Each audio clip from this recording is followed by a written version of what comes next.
Yeah, welcome to Shot of FootyCast. Will Schofield, Mark Reading. Sometimes I do think I'm living in an alternate reality. I walk in here this morning, and I've got to let you know this, and I'm sorry, Nick, but this is top of the charts. So Nick, our producer, does a great job. Our technician. Puts a mechanic. So Nick does a great job in here, fucking runs a lot of things very well here at BackChat. Here comes the clip. But I walk in here today, and Nick is feet up on the desk, hair looking $1,000,000. He's rubbing his hands. He's got a coffee in one hand. He may as well be in the Bahamas, mate. How are we looking? Beautiful, beautiful. Run sheet's done. Great show coming up.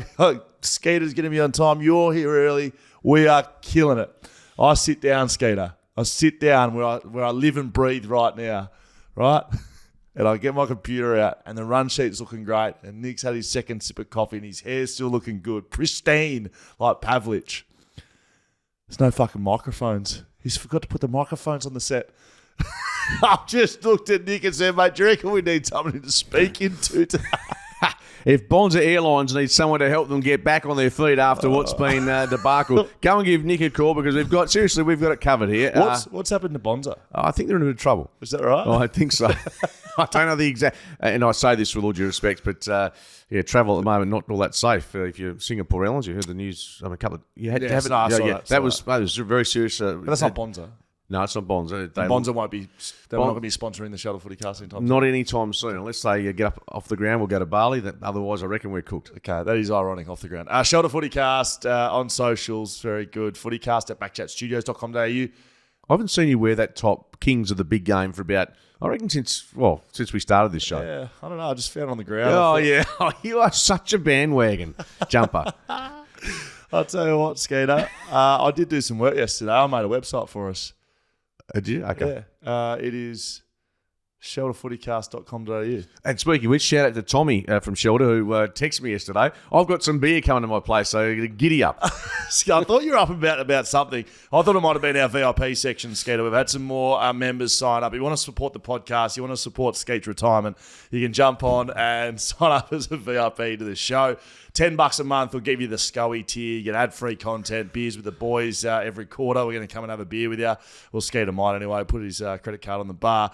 Personalised cameos from Skeeter. Discounts on Shelter and our merch. All of that sort of stuff. Or if you want to really level up, you want to get to the Skeeter tier, $75 a month. You'll get a monthly beer drop from Shelter Brewing Co. You get tickets on discounts to all Shelter FootyCast events, free of those. You get tickets to all Shelter Brewing Co. events, discounts to Shelter Brewing on the merch shop. You've got personalised cameos, all the stuff. Skeeter, it's pretty exciting stuff. Oh, it's enormous. If there's any interest out there to have a beer with us, I'm there, but I don't like drinking with myself, let alone someone else coming and sitting with me. Skeet, looking after our Freo fans today. We got 2 tickets to give away to the big Friday night clash tomorrow. Tomorrow night, yeah. Collingwood Freo sell out, I believe, and we've got our hands on 2 tickets. So if you want to get those, jump onto Instagram, Skeeter. Get one of your daughters to show you what that is. Shelter FootyCast on Instagram, and you can find the post there. Tag a mate you want to go with. And that's as easy as that. We'll give that away probably tomorrow, Friday, day of the game. But it's a big game coming up for Freo. It's huge. We'll talk about it soon. Will Schofield, Mark Reading, Shelter FootyCast. All right, Skeet. Fair bit happened this week, I think. Let's start with interstate travel, shall we? I feel like that's very relevant here to us at the Shelter FootyCast. We are based in Perth. I did play for a Western Australian team for 14 years, and you have worked in media over here for a long time. So there is a little bit of a groundswell of, I think maybe at least attention, but maybe support from media types and now coaches that interstate clubs are more hard done by than Victorian clubs. Now, people in the West, people in Adelaide, people in the northern states already knew this, but there is more attention specifically happening right now. Damien Hardwick, either yesterday or the day before, this is a direct quote from him, for clubs in Victoria to sit there and say the 12 business class seats, it's 8 by the way, Dimmer, help the teams in Perth is laughable. They should be named and shamed, to be honest. It's downright disrespectful. I've played in Victoria, I've played interstate, and now I've coached here. We're up against it. There's no question about it. So that's Damien Hardwick, multiple premiership, 3-time premiership coach of the Richmond Tigers. Justin Longmuir, who's also coached in Victoria at Collingwood as an assistant and has done the playing side of it, now coaching side of it. Adam Simpson, same boat. So once they've done both, and there's so many examples across the competition, and Hardwick's one of the latest ones to I guess, discover that. And it's no fault. If you haven't done it, you can't see the problem. And the Queensland's only 2 hours from Victoria, so there's even less of burden on them. And we do live in the West, so we have to understand we have to travel. We don't want to harp on the fact that, woe is me. But if there can be some concessions or some consideration, I think clubs would like that. So Justin Longmuir, the coach of Freo, usually a pretty mild-mannered, doesn't make headlines sort of guy. I think you'd have him in that category as a coach. I think he's pretty selective with how he goes about things. Here's a direct quote from him on Tuesday. I feel like for whatever reason, the AFL has neglected a heartland of football, and that is WA. So he made some points in a press conference and an interview during the week. Look, I don't think anyone in Western Australia or Adelaide or Northern States expect them to get 14 home games. They know they've got to travel. I don't think they don't expect not to travel. No. In fact, there's no world in which you can't travel. However, perfect example on the weekend. Fremantle played... They played St Kilda. Saturday night. As opposed to Saturday twilight. Because when you play Saturday night, you physically cannot fly back on that night to Perth. So you have to stay in Melbourne. You don't get back till lunchtime Sunday. They have a Friday night game this week. So it was already a 6-day break, but it turns it into a 5-day break because you're travelling on the Sunday. If they move the game to the twilight fixture, which the AFL has that capability, they can get home on the Saturday night. They get a traditional 6-day break because they're already home and they're in their own bed. And it makes it an equitable, as equitable as possible fixture. Now, the AFL either don't care, do care and are sorry about it, or simply have just completely neglected, like Justin Longmuir said, any real factoring in of the travel factor for West Australian clubs. I couldn't agree more with Justin Longmuir. Absolutely. Again, it's one that this is not new. Trevor Nisbet, I did it my whole career, mate. For years on the AFL's back about trying to mitigate against. And again, the travel is undeniable. You've got to do it. But if you can minimise the aspects, as you say, whether it's a day game or a twilight game, and have lesser night games, certainly less games in Launceston, less games in Darwin, Gold Coast, that's fine. There's a team based there at least. Yes. Pull that back a bit to make it so that it is a more manageable experience. Now, that's not to say that fixturing the AFL is not extremely difficult. It's a tough gig. I mean, Travis Old did it for a long time, and there's no simple solution. But there is. Well, there is absolutely simple solutions. They have time slots, right, on weekends. They have time slots. Before there's a fixture, there is time slots. Yes, there are. They then put games into them. The very simple solution is to make sure West Australian teams, first and foremost, can get home that night. So essentially what you're saying is last Saturday night, if there's a twilight game between Saints and the Dockers, that starts at, say, 2:30 Perth time, 4:30 theirs, running into or overlapping with Brisbane versus Richmond, yes, which is either a 7-game or Fox game, and that allows that travel component to be taken out of it. That's correct. It allows their sleeping in a hotel bed for another night, of which West Australians do the most of in any team in the competition. It takes away one night of it. And it might not seem like a big deal for one round, but when that happens 6 rounds in the year or 10 rounds in the year, and you got 10 more nights out of your bed, and you come to finals, and every other club has travelled 10 less rounds, it's a big bloody deal. So what it means is, and this has been an issue for a while, but the irony is that when a Victorian club, be it Geelong and others, yes, have come out and said there's no disadvantage, that actually has ended up being a godsend, I think, hopefully for WA, because it's brought out this sense of bewilderment as to what are you talking about. The AFL now has to have at least heard the argument both ways, and obviously they discount the fact that having business class seats is an advantage or not a disadvantage. I think it now puts it more on the agenda to yes, get what WA wants. Ironically, when Victorian clubs were probably those that are thinking it's a pretty cruisy setup, now will be under the pump to try and justify what they're saying. Remember, Justin Longmuir was an assistant coach at Collingwood, so he knows what it's like to play at those big Adam clubs Simpson, as well. same thing. Yeah, Fremantle will clock 62,000 kilometres of travel this season compared to Carlton's 13,000. Longmuir doubled down on his criticism of the Cats' pushback. He's worked at Collingwood and he's worked in the West at 2 different clubs. It doesn't compare, not even close. And so he just wants little fixes. Also questioning around gather round. It gives the Adelaide clubs another week there, and everyone else has to travel, including Western Australia, with WA not getting anything back. And probably one that you'd be more aware of than I am with the NGA and the pathways.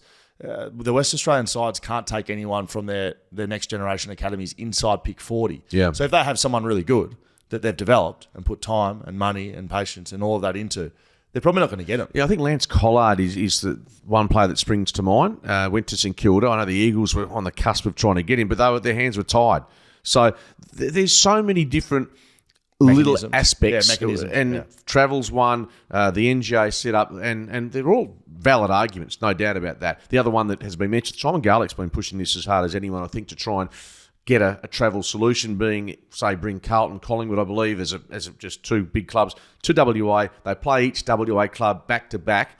They're here for 2 weeks, and then they play each other at Optus Stadium. Now, Brilliant. I'm not saying that's the popular way to go about it, but I've been having spoken to someone from Collingwood this week. They actually make better money playing at Optus with a full house than they do at the MCG. I didn't know that. I'm staggered by that. Collingwood, mate. The stadium deal for Optus Stadium, to my understanding, is better than the MCG for clubs over there. Would it be Collingwood's home game? Well, whoever. Right. Yeah, if it's Collingwood or Carlton, the money that you make at Optus is actually really attractive, I believe. That's why apparently either Essendon or Richmond, whoever hosted that Dreamtime game, yes, it was a bloody good financial windfall for them. So North that Melbourne, surprised St me. Kilda, Western Bulldogs, all these sides. Why does it have to be a big club? Begs a question. The Eagles, for instance, why couldn't they potentially buy a North Melbourne home game? I know it's a huge disadvantage for North because of, on field they'll get beaten, you'd suspect, at the moment, but financially... They're going to get beaten wherever they play Skeeter. They could be playing down at Skeeter's backyard and they still get flogged. Thank you very much. Anyway, there's a lot of discussion and we haven't heard the last of it, but I still don't think we can have a solution in the short term because the AFL, they might hear you, doesn't mean they're going to act. They may not care. You could be exactly right. Luke Parker, 6 weeks. We did speak about this Monday. I did say I felt there needed to be some responsibility for the player that copped the hit, and specifically in this one. I think this is a suspension on outcome and not action. That's my opinion. I don't think it was with malice. It was a clash of heads, I believe. He hit him from front on, so the player should have seen him. This has all the hallmarks of an outcome and not action. And I continue to say it. If we continue to suspend players on outcome and not action, we have no clarity. And players don't know what they're going to do, and it's just chance. It's roll of the dice anytime you go out in the field, which is ridiculous. It's a terrible state to be in. Yeah. Well, I think they've appealed it. They'll try and get it brought back to, I suppose, 3 or 4 weeks. You can't get it exonerated from 6-0, surely. So it's going to be a case of trying to bring it back a week or two.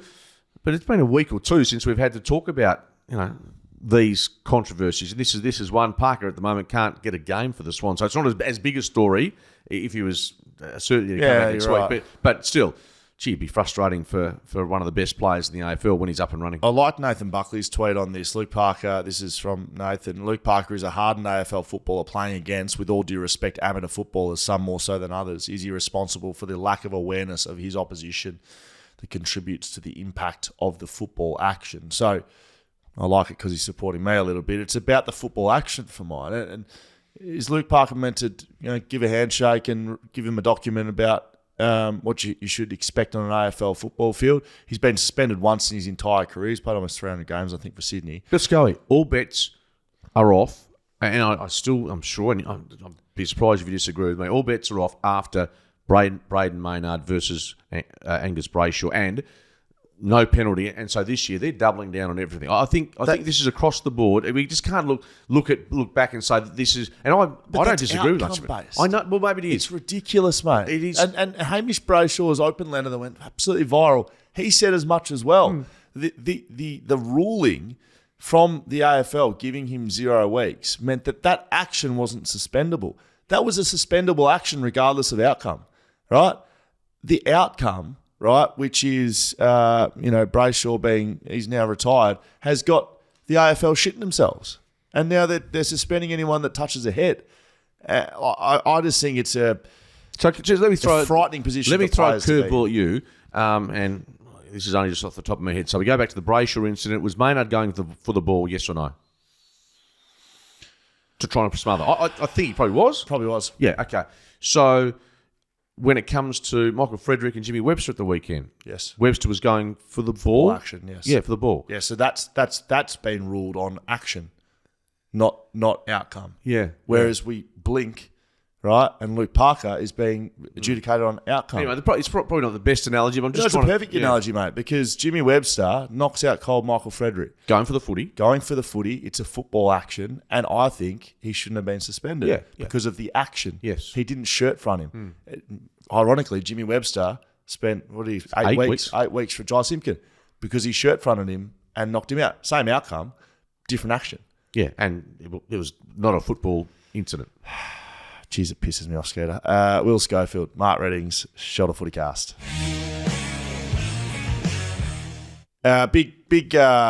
Big Fremantle podcast, this one, I think, even though I'm wearing the Kings of Big Game. And I promise I did find it it was just folded up nicely, Skater, and our lovely cleaners come past on cleaner? Wednesday. You got a cleaner? Oh, you're a tosser. Seriously. I do we get a cleaner. And that's Victoria Reddings. And and I don't say that in a sexist way, but she refuses to get a cleaner. Because she thinks she's like very controlling with that dust is there. Does she want to come over to my house? Well, we got one of our family members coming over to help you out regularly, so maybe two's a stretch. But you got a cleaner. Well done, Schoey. You got a poor man as well. I thought I'd just slip that in for that reaction, just purely for that reaction. I just think it's a huge week for Freo. This is. We've had some tests for the Freo Footy Club, Wallul up, and against Collingwood on Friday night. I don't think there's many bigger, and it's away from home for Collingwood, but that makes it a bigger test for mine. Like if you Collingwood's good away from home. Yeah, but if you're playing Collingwood at the MCG, it's like pressure's off. Yeah, give it a crack. Hope for the best. Freo should win this game. Yeah, yes or no? I don't disagree. And given the outs for Collingwood, given what Wallul ups.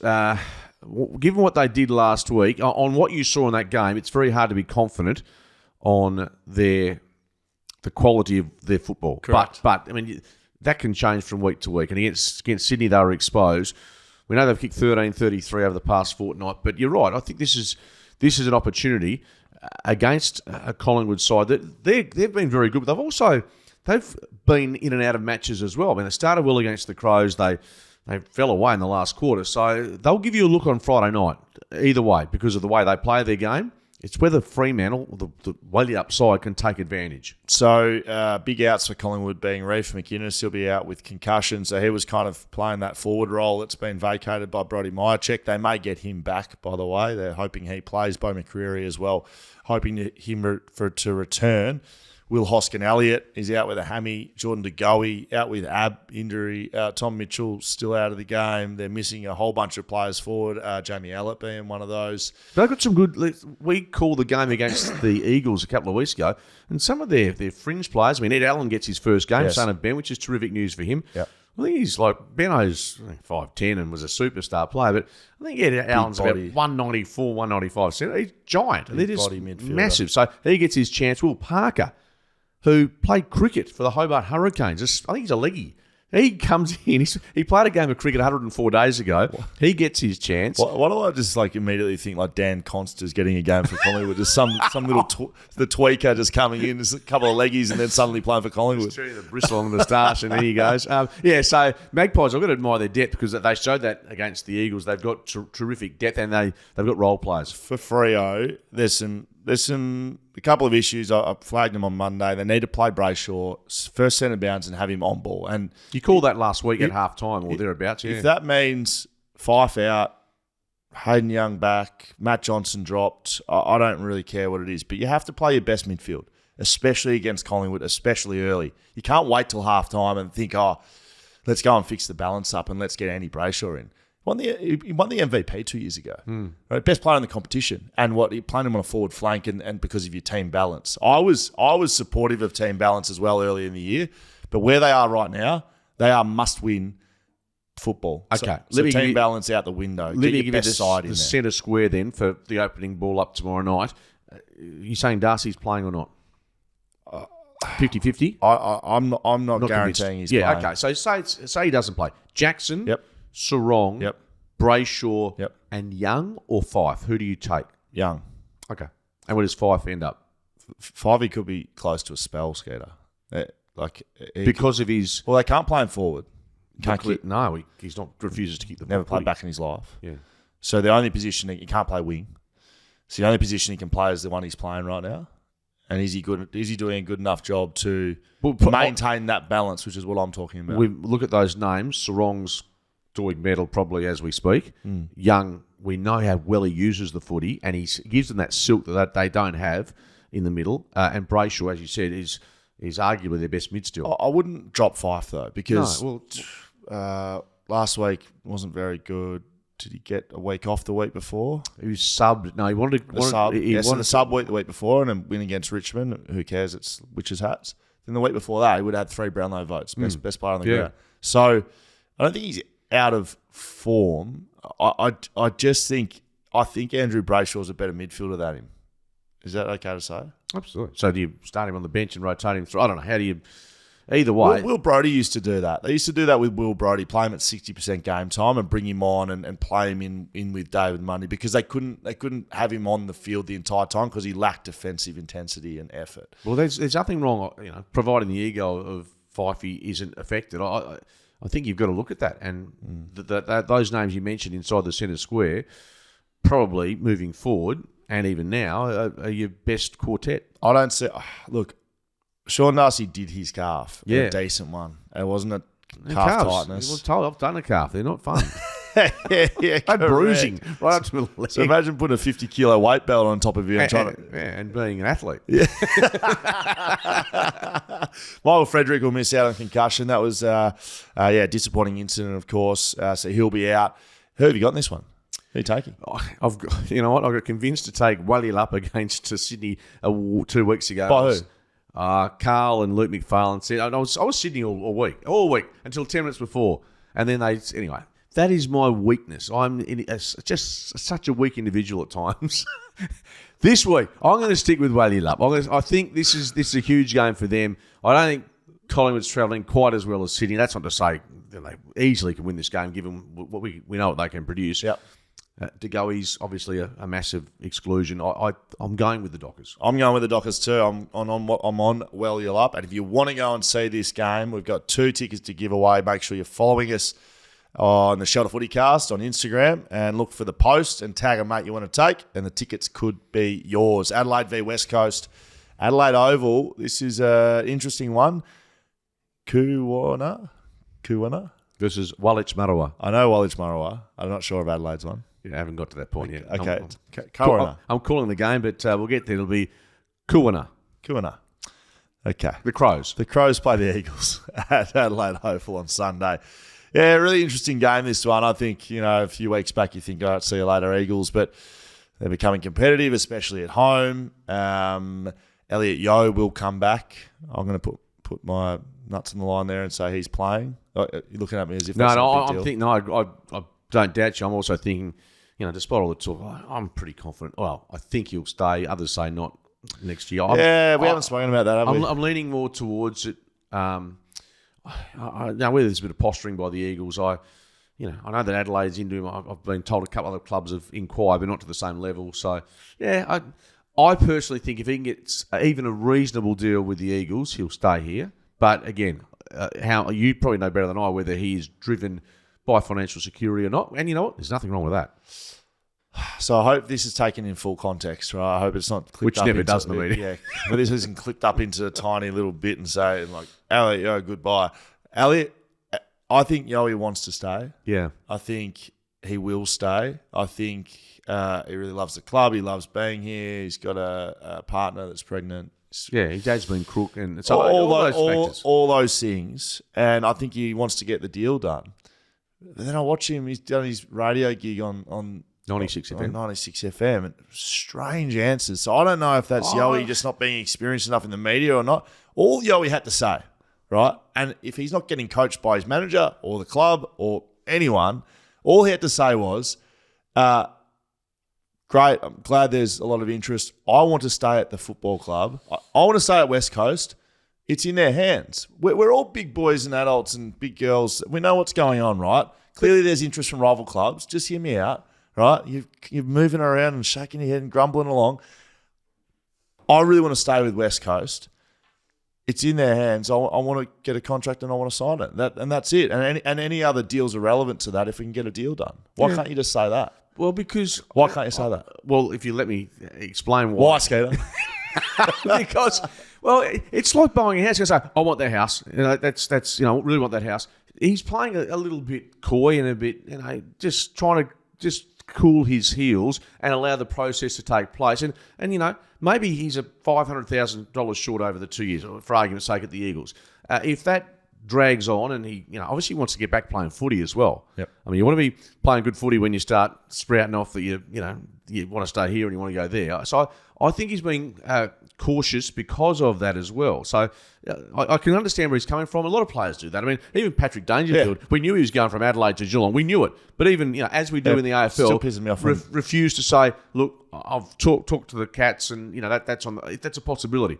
NRL, we know 12 months out where someone's going. Yeah. Wayne Bennett's coaching the South Sydney Rabbitohs next year. He's currently, and we know that, he's coaching the Dolphins Is that right? this year. Oh, yeah. But this happens in world sport everywhere. Except here it's like, well, Schofield, he's linked with St Kilda, but he continues to deny it. He's bought a house in Moorabbin. He's got his family, kids booked into school there, but he refuses to admit it. But that is bred by, the media, but the players as well. And so it goes hand in hand, right? Players are scared of coming out and saying it because they're worried about getting clipped and put by down. The players, by the fans, by the media.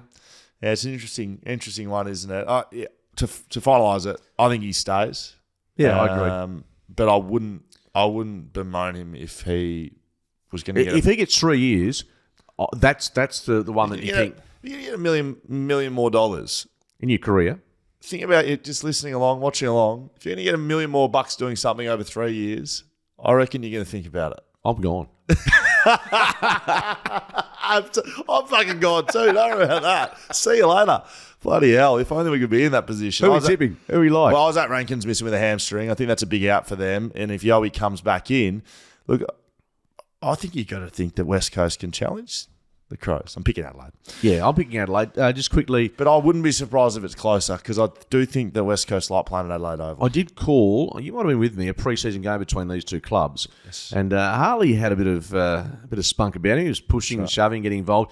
I've got a feeling, I might be wrong, Joshua Shelley might have spent some time on him, but you're very adamant. You push this barrow regularly. Do opposition clubs need to put time into Nick Dacos? Do they need to put time into Jordan Clark? Is it a situation now where Harley Reid, as a Crows person, would be thinking, is he a bloke that we need to send someone to? At stoppage, yes. Not around the ground. It's difficult when he's a forward. Like that goal he kicked forward on Howes. What are you going to do? Like turn anyone else out. Yeah, defending him. So forward, no. Around the ground, no. But at stoppage, yeah. I mean, he's an absolute brute in there, isn't he? But if you get Elliot Yeo back in there, then you've got Reid, Yeo, Kelly. One of them will get off the chain. Yeah. So it's a bloody good midfield. It is a good midfield. But having said that, you mentioned this last week. That's why you tipped the Crows against Collingwood. Can you stop bringing up tips I got wrong? Can you stop doing that, please? But it's actually a pat on the back because you said the only thing you do remember good form. when I fuck something up. Well, don't worry. You're very confident in telling me when you get things right, so I just need to keep that in my memory bank. But their form's been okay, Adelaide. Lost, draw. Yeah, right. I did say that. Power. Yeah, that's what you did say. I'm trying to give you some credits. So I'm tipping them at home. But, if the Eagles can get away to their form away from home, Simo summed it up really well. A rebuilding team, going to be really tough to beat, or certainly a lot tougher to beat in Perth. Away, they'll have their weeks like against Collingwood and the Bulldogs where they're shizing. I do remember things. It's just the things I get right that I remember. I don't remember anything I get wrong. Western Bulldogs v Sydney tonight. This is at Marvel. Strange matchup, this one. Funnily enough, I saw a graph on social media this morning, Skeeter. It's got the premiership window. So it's points scored and points allowed. And you've got to be in the top 6 for both to be in the premiership window. Only 2 clubs in there. Not these two. These 2 sides. Wow. These 2 sides. I mean, you're not surprised with Sydney. No, yeah. But the Western Bulldogs are the only other side with a top 6 4 and top 6 defence. And that shows you a bit about this season, given... I mean, it was this time last year. This is going to stretch me, but I mean, Collingwood would have been close to top position. Port might have been right up there as well. But there were clear premiership fight this year. I reckon there's been 4 or 5 times when you've waxed and waned. Sydney's been consistent, but this is a game against a Bulldog side that is less reliable than the equipment in here. I think I would not. You don't know what you're going to get. It's like the show of FootyCast. It's very unreliable. They are unreliable. But, what they've done in the past fortnight, albeit Giants are down, but they still beat them away from home. And was it absolutely put, was it St Kilda to the sword? No, Hawthorn to the sword. One of those sides. Yeah, they've been impressive the last two. On paper, they look terrific. Libra, I think, is getting closer to coming back. Yep, he's been given all clear by the concussion. He's trained again, yeah. So, it's a tricky game. I think Sydney probably on form. You have to back them. They've only had one bad loss this year. That was against the Tigers, which is remarkable. It's extraordinary. It is extraordinary. I don't think Sydney are very good at Marvel, and I don't have one stat in the world to back that up, but I just feel like that's not their favourite place to play. Vulnerable, you reckon, there? A little bit. Yeah, I don't know. Certainly not picking the Bulldogs. I can tell you that right now. There's no chance in hell that I'm picking against Sydney and Bulldogs. Yeah. You could get the very best. They could win this by 10 goals, and they could lose it by 20. Yeah, I don't think either will happen, but I think you're right. Who do you trust more at this stage? Sydney, I think, until they'll have a hiccup. They'll have a few hiccups between now and the end of the season. But yes. I think their form's been stacked up well. Loving the work of Warner, Gould and Heaney, their midfield. They kick goals. And that's the thing with Parker. Those guys you just mentioned, Rowbottom's leading the league in tackles. Adams comes off a flank. He's sort of doing the Andy Brayshaw sort of role to sort of at least get a game. I don't know where they were going to play Parker. They've got to have Mills back into the side as well. I think when Callum Mills comes back in, who's been a midfielder for the last couple of years at AFL level, captain of the side, he's going to have to play off a back flank. He doesn't get in that midfield. Yeah, I think they only made one change again. I think Campbell, Roberts in, Fox out. Fox out. So that's, I think he's injured. I think shoulder, Robbie. So yeah, they're well placed with, and I'd rather be in that position, waiting for a couple of experienced heads to potentially come back in, and maybe not even if they've got the young players doing the job. Sydney. Okay, North Melbourne v Port Adelaide. I pick Port Adelaide. Where is it? I think it's in Launceston. Hobart. Oh, Hobart. Blundstone Arena in Hobart. Of course, yes. Yatapulti take on North Melbourne. What a contest this is going to be. There's some great players playing, and it's going to be a terrific game of football to watch. I mean, seriously, how many people do you think will go to this game? Well, they're dropping off by the dozen, I reckon, in Hobart. Didn't they have 4,000 at the last game? Because mate, they've got their own team now. Because they're terrible. North Melbourne are terrible, mate. Anyway, the forecast, 12 degrees on Saturday.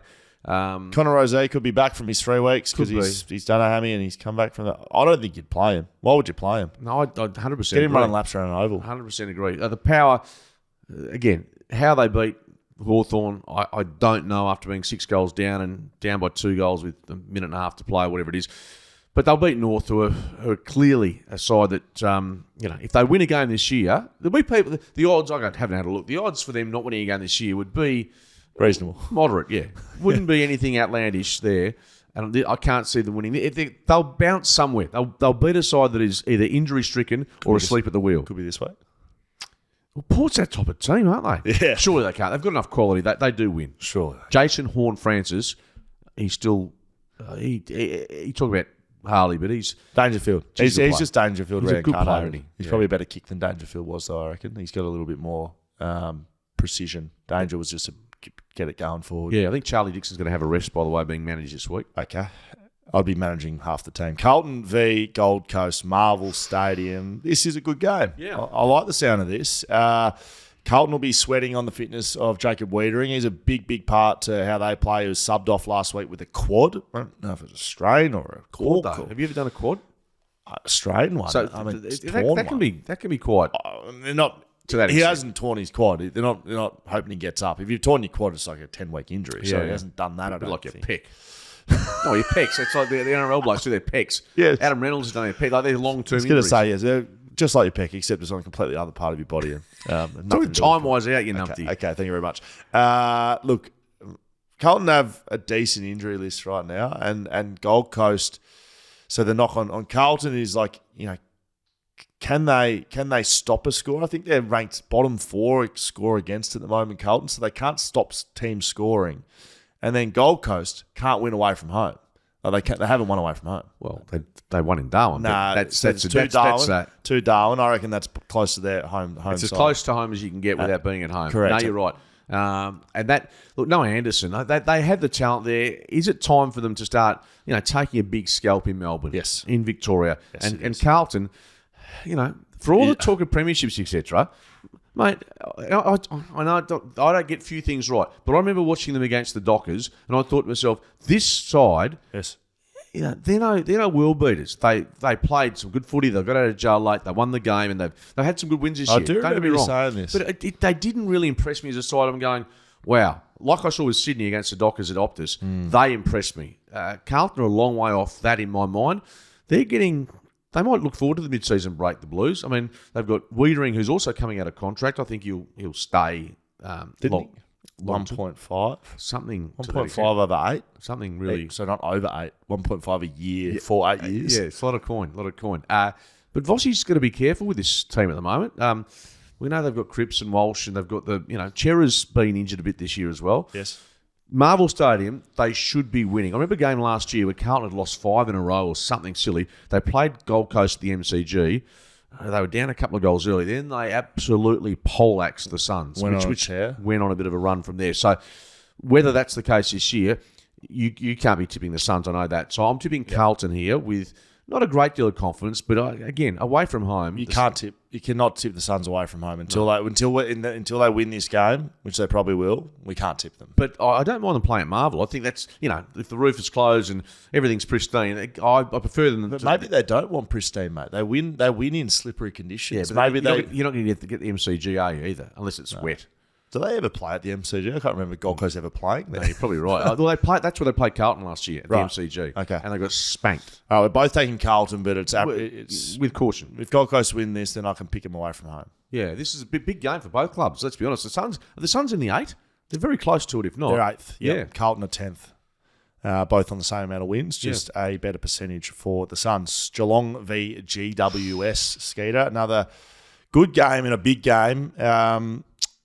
GWS have won their last 3 at GMHBA Stadium. That'd be a world record. Yeah, one of the few teams in the comp that can go down there and win and say that they're confident of winning. Close to a few people at GWS, they think that they play the ground really well. They know what Geelong do well there as well, so they're able to stop that to an extent. So problem is, they're not playing good footy at the moment, Schoey, and you know that. And that's all very well saying, and going back 12 months ago, they were, I can't remember where they were in the ladder, but the difference from what we saw, we were watching the game against the Bulldogs. Yeah, that was bad. The weekend. They were poor. Interestingly enough, their issues start in the midfield. They're not getting it done at the coalface. The contested ball wins, their ground ball gets, all those metrics in the middle, the contest. And that's not just, a one-on-one picking the ball up. That's free kicks. That's tackles, being first to it, all that sort of stuff. They're getting beaten. So I wouldn't be surprised to see Toby Green running around in there a little bit. He, of course, started his career as a midfielder, very good midfielder, but an even more dangerous forward. All-Australian captain last year. He hasn't had the season that I think he would have liked. None of them have. No, you're right. We've got Tom Green, who's been interrupted with the injury. Stephen Cornelio has been interrupted with the injury. No Josh Kelly. I just think this is a game that they set themselves for every year. And I think particularly the state of the game is right now, Toby Green will do something quite big, and that will mean going through the midfield a bit, kicking a few goals, and I'll start with I'm picking GWS. Yeah, no, you're very bullish and always loyal to the Giants, and that's fair enough. And I have Geelong sliding. I couple that with that. Yeah. They've lost the last 3 in a row. They have lost the last 3 in a row, absolutely. So you're entitled to probably 50-50 going on that basis, but will it help that Cameron comes back into that side? Jack Buckley's out as well. Buckley out. You have discounted the fact that Tom Hawkins, we always talk about milestones with the Cats. This is a milestone match. This is when Tom goes past Joel Selwood for 356 games. He was rested from the Darwin trip, and you can bobble your head around. How many milestone games have we got out of the Cats? Doesn't matter. Every week's a milestone game. In fact, they were beaten in the milestone equaling game.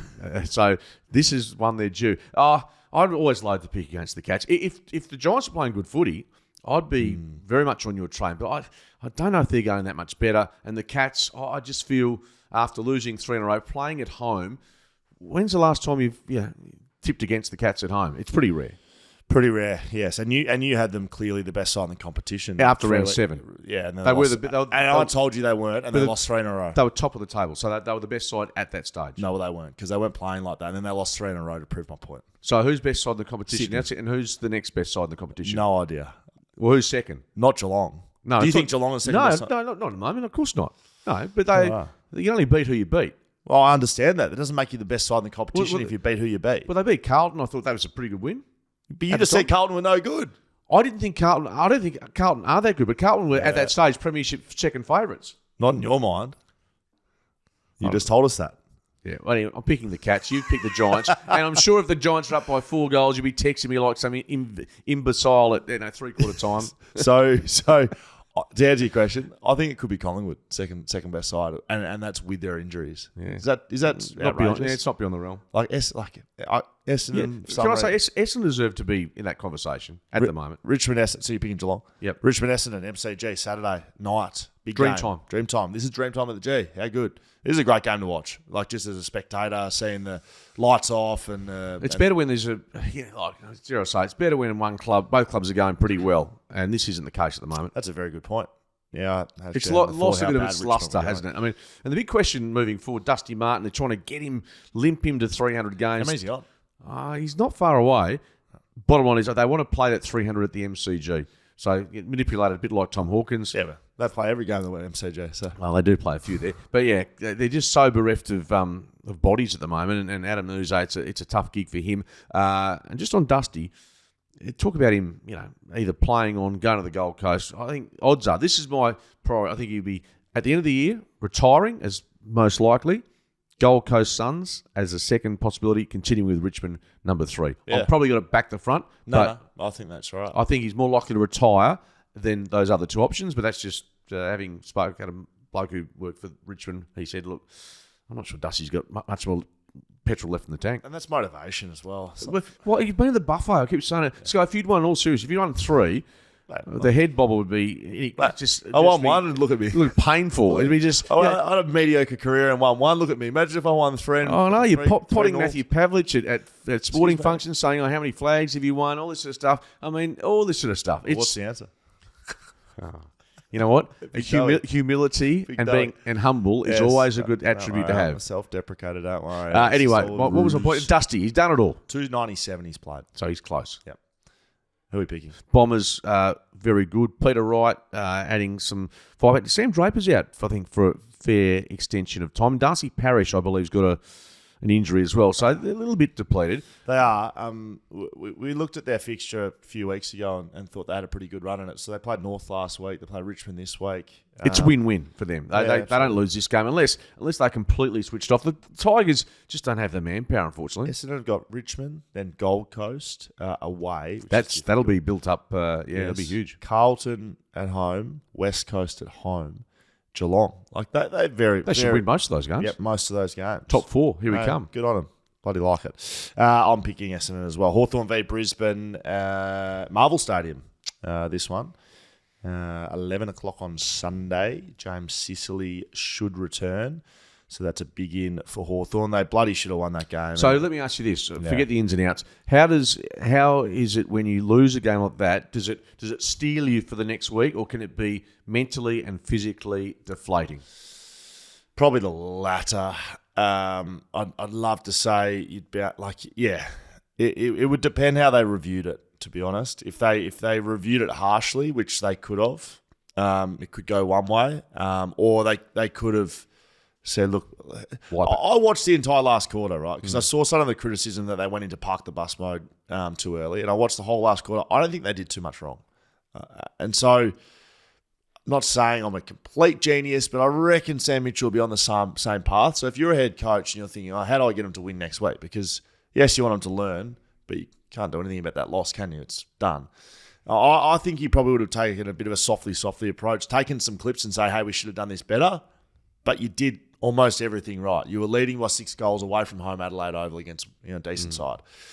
I think that's probably the messaging, and maybe they're buoyant. Maybe they think, hey, we've actually got something going here because we should have won that game. We'd won 3 of their last 4 before that. And Brisbane, let's be honest, they're nowhere. They're absolutely nowhere. No, well, they're somewhere. I mean, they did have Witches cones to run around last week, which is, Richmond up at the Gabba. They won by 100 and something points. So, they might be nowhere. You said they're going to win 6 in a row, which they might well do. It's just a bye. Against Richmond, it's a bye. Yeah. But that being said, a good team might get, Charlie's back in form, kick some goals. So those sorts of things can only be good for a team. I mean, you can't damage yourself by winning games of footy in terms of confidence and your self-belief. So I think this is a game that Hawthorn, if they're on song, they could really push the Lions at Marvel because they're playing. If you look at the last 5 or 6 weeks, Schoey, they're probably they are the most improved side in the competition.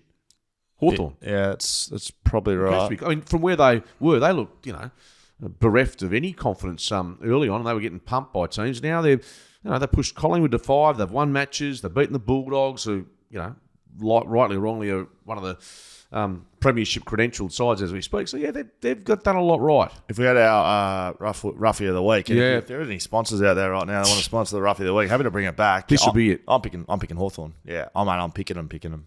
Oh, yeah? Paying $3. We had to go over $3 for our Roughie. I'd pick them and pretty confidently say that they can really challenge Brisbane. It's really value bet of the weekend. No doubt about that. The Lions tonight, talent-wise, it's just whether they jump on the play and they can be. I know they've drew with Adelaide, but their form from home still is a question mark for me. Melbourne v St Kilda, the last one of the weekend. That's 1:20 game on Sunday, of course. Jake Lever will miss the next 4 to 6 weeks. What concussion? He knocked himself out, and because he was going to be missing 1 or 2 with the concussion protocol and the bye, he was going to be missing 3. So the club has taken action on a grumbly knee, and they've sent him in for surgery. So he's going to miss 4 to 6 weeks with a knee. So that's a decent miss. I think he made a big difference to the way they defended against West Coast on the weekend. Adam Tomlinson seems likely to return and replace him. Jacob Van Rooyen will need to pass concussion protocols. Ed Langdon will be back in the side after missing last week with a wedding in the UK. What are your thoughts on that one? He went for his sister's wedding. Yep. Pre-planned by the footy club. Heard from a few people in the footy club that this was start of the year type operation. No matter what's happening, I'm going. What do you think about that? Oh well, it's and I'm. It can be a divisive. It can topic. be. I mean, there's some clear cut ones. In modern day sport, having a child if you're interstate for a game, etc. Some don't. Some don't, but I mean, Warney didn't, and the great man. I mean, there's some cricketers that have missed all their kids' births, and that's going back, even back in the 70s. Even my dad wasn't at my stepsister's at the hospital, so some dads back in the 70s, 80s, couldn't be bothered. Seems going like to it's more of a thing now. Yeah, so, but births, obviously a wedding, if you're getting married, you need to be there. But you're not going to get married. You're not getting if you're October. an AFL player, you're not getting married in the middle of the season. October, exactly. But sorry, Sim, I've got to win. All the boys are invited as well. This is a wedding. So you're right. With obviously with a funeral, there's no argument there. But a wedding of your sister, you know what? That's what the club's accepted. What if it was a cousin, would you accept that? That's a very good point. What sort of depths do we go down? I'm not saying Ed Langdon. Absolutely, families first. Footy's is a distant second. But yes. Where do we, as a coach, as a club, where do you go? Now, Schoey, you're going across for your cousin's. He's getting married again. He's going around a second time. You're going across New Zealand for this? Or what if you're a best? Excuse me. What if you're a best man? Like, is that? Yeah, again. It's just a mate. Yeah, that's extension. I missed. Not that I'll never forgive Simo for this, but I'll tell him about this as well. This was bullshit. So we played Sydney at the SCG. I was groomsman at my mate's wedding. Where was the wedding? In Melbourne. Yep.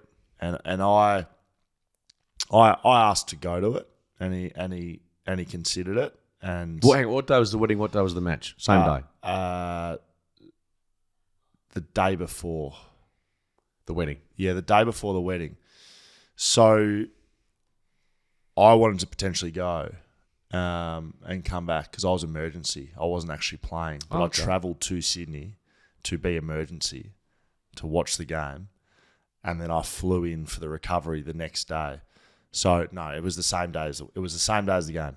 I asked to go and to miss the game and not be up for selection. Not only was I selected, but I didn't play, so I was emergency. So I may as well have not played. I didn't play. I was pretty pissed off about it. Yeah. And I was straight out of there. As soon as the siren went, I got an Uber straight to the airport. By yourself? Yeah. Was that the done thing?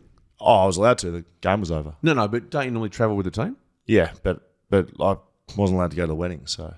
Hang on. So you've had a real dummy spit. Not a dummy spit. No, well, you weren't happy, so... No, I told them I was going. I didn't just leave. But I left. As soon as the siren went, I went to the airport and got on a plane. Oh, so you flew separately to the team? Bloody oath. Oh, okay. They didn't come to the recovery with me, no.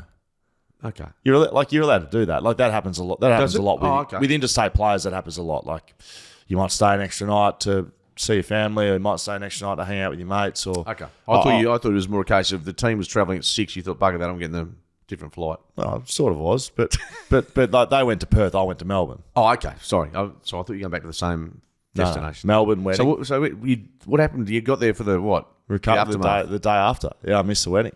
Yeah. So I'm looking back on my career, I'm disappointed that I didn't put my foot down and say, well, what are you doing? Like, taking me as emergency. Fucking take someone else's emergency. Yeah. I'm not playing. Not playing me anyway.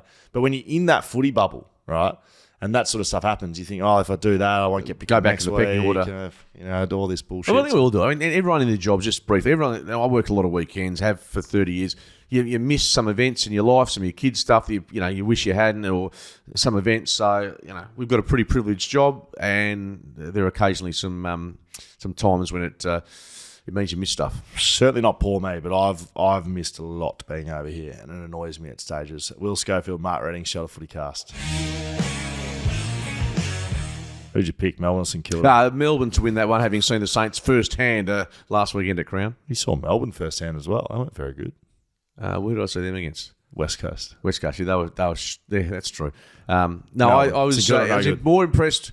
In fact, I was impressed with neither of them, but Demons are about a side. Saints are a rabble at the moment. We've got a fair few listener questions to get through because I had to cut it short on Monday, Skate, because you were late. G'day, Schoey and Skate. Would love to hear your thoughts on Neil Erasmus and what he should be considering. Can't get a game at the Dockers, doing well on the waffle. What more does he need to show? Being a WA boy, should he look at the Eagles, and should the Eagles look at him? Keep up the good work. Yeah, it's been spoken about, maybe not by the Eagles and Dockers, but it's one that's patently clear that he's picking up regularly 30-plus possessions for Peel. Inside player, I've always said his overhead marking's great. He's a good all-round player. His kicking's probably the one knock. Shooting for goal, for instance, having seen him play at PSA level. Good young player, but does he fit the mix at the Dockers just as it's set up? Probably no, given his style of footy. What about West Coast? I'll ask you that question. Would he be in the Eagles midfield at the moment? No. If everyone's fit, probably struggle. Yeah, probably 5 or 6 back. So, so would he be 5 or 6 back at a lot of clubs? Possibly. Yes. Yeah. But that doesn't mean he can't move up. Absolutely. No doubt about that. He can clearly find the footy. I think he's an AFL player in waiting, given the right circumstances. So that question was from Kyle, and he says, P.S. Schoey, you can't pull the I'm a Vic anymore. You've lived in WA longer now, represented WA. You're a West Aussie. Kyle, let me tell you, mate, I'm a Victorian. Right, I may have played for Western Australia in the fistball competition last year in the national titles. I may have lived here longer, but I am a Victorian and always will be, Skater. So it's where you're born, is that what you're saying? Absolutely, it's where you're born. Well, I'm a Canadian, so welcome to our Canuck coverage of the ice hockey of the Stanley Cup. We do a whole episode with you speaking like that. I wouldn't be able to. I would be crying on the floor. I was born in Canada. My dad was doing radio. My mum was in labour for 5 days. I weighed 11 pounds. What a fat little bugger I was. And not a thing has changed. Simmo_AU. Adam Simpson tuning into the podcast. Thanks for joining us, Simmo. Right. Saying the WA clubs aren't at a disadvantage because they fly business class is like handing someone a shit sandwich and saying it's fine because it has sprinkles on it. That's very no argument. Thank you very much, Adam Simpson. Dr. Shoot, that Reed goal was one of the purest bit of football I've ever seen in my 75 years. Thinking of Witten, Barassi, Baldock, Ablett. Truly, that was so pure, no matter who you barrack for. Who's that from? Dr. Shoot. He's 75. Holy, I didn't. Well, probably more your demographics. He might be my demographic, William, but I'm just saying to actually. He's on YouTube. On YouTube, all that stuff. He's got Dr. Shoot. You've done well. Yeah, it was great. I actually had the fortune of calling that goal for 6PR, and I think a 360 did a montage of the radio calls, and I think everyone did a really good job, or tried to, and captured the emotion of what was a pretty special moment. Yes. This is from B-Dub 2024. Don't players need a career after footy? If Yeo stays in Perth and works on business opportunities with people associated with the club, then wouldn't he be better staying? He gets paid more and goes over east, but then he still needs to return here, but will need to start again, and his brand will be damaged because he left and he may have less opportunities. That is a brilliant point. Brilliant point. And I can tell you, Tom Barras made his decision to stay because of that very reason. Yeah, and then Elliot's family, if you don't know, is linked with the hotel game and hospitality. So I think it's the Broken Hill Hotel. They've got good establishment. I'm sure they've got shelters on tap. Probably, yeah. Craig Yeo, of course, the dad who's been a publican for 100 years, and I think Corey's living up in Kalgoorlie. But yeah, so that's part of it. The family side of it, the business side. That lends to staying here. Not saying that's the determining factor, but it's certainly an important one. Yeah, but the point would be if you can go and earn $500,000 for an extra year in football, you've still got 40 years to live after that. No, I agree. It's not a straight. Otherwise, it's not a fait accompli that he's going to stay here. But there's probably more if the Eagles and Don Pike come to the party a bit more, or certainly.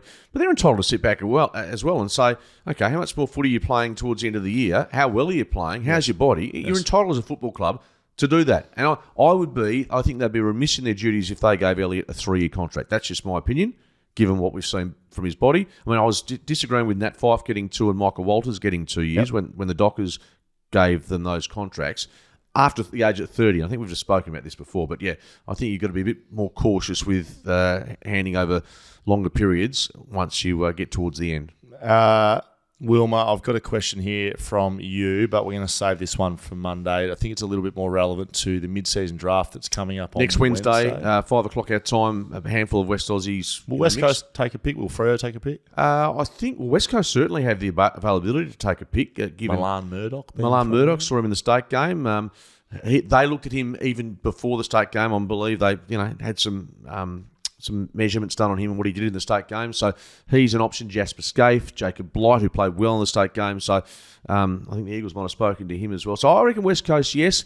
The Dockers, yeah, possibly. I'm not sure their list position, but they've got list spots like the kid from Sebet Kuek. Oh yeah, still he's out. He's long term injured. Possibly. So anyway, we'll discuss that early next week. Which and also the debate as to whether we should have a mid-season draft or a mid-season trade. That's all sort of worth talking about. Dockers fans, make sure you jump on social media. Shelter FootyCast on Instagram for 2 tickets to the Friday night game tomorrow night. Collingwood v Dockers. They're great seats.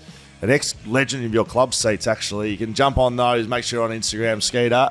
You don't know what that is, but have a great day. It's Thursday. Footy. Big weekend. And Kings of the big game will be worn on Monday if the Eagles win. Good luck on the punt, Skate. Thank you.